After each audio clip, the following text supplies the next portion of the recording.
and so all Israel shall be saved. Then Moses sang at the Red Sea. It was his joy to know that all Israel were safe. Not a drop of spray fell from that solid wall until the last of God's Israel had safely planted his foot on the other side of the flood. That done, immediately the floods dissolved into the proper place again, but not till then.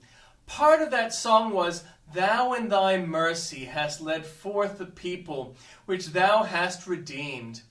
In the last time, when the elect shall sing the song of Moses, the servant of God, and of the Lamb, it shall be the boast of Jesus, "Of all whom thou hast given me, I have lost none."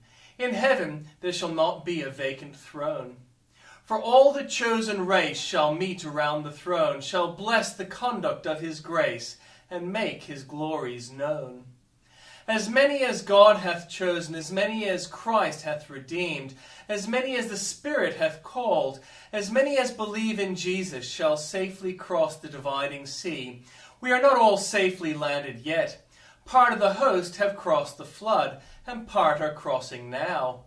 The vanguard of the army has already reached the shore. We are marching through the depths. We are at this day following hard after our leader into the heart of the sea.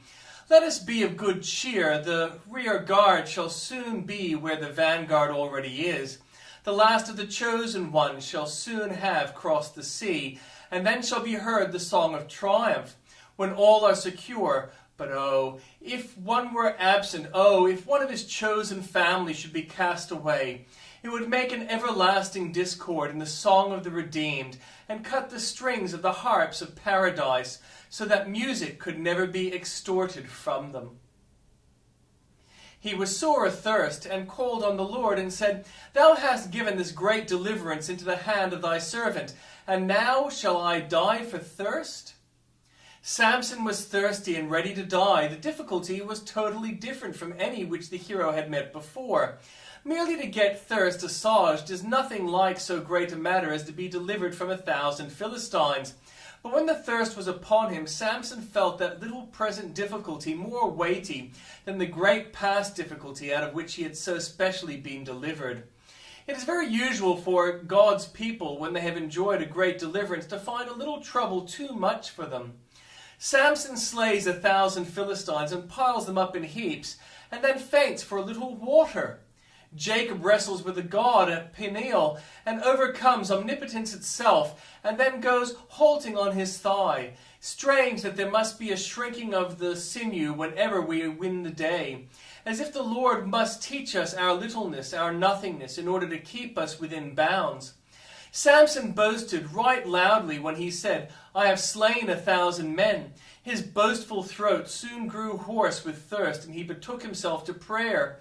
God has many ways of humbling his people, dear child of God. If after great mercy you are laid very low, your case is not an unusual one.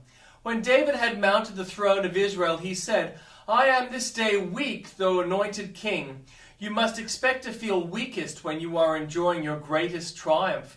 If God has wrought for you great deliverance in the past, your present difficulty is only like Samson's thirst. And the Lord will not let you faint, nor suffer the daughter of the uncircumcised to triumph over you. The road of sorrow is the road to heaven, but there are wells of refreshing water all along the route. So tried, brother, cheer your heart with Samson's words, and rest assured that God will deliver you ere long.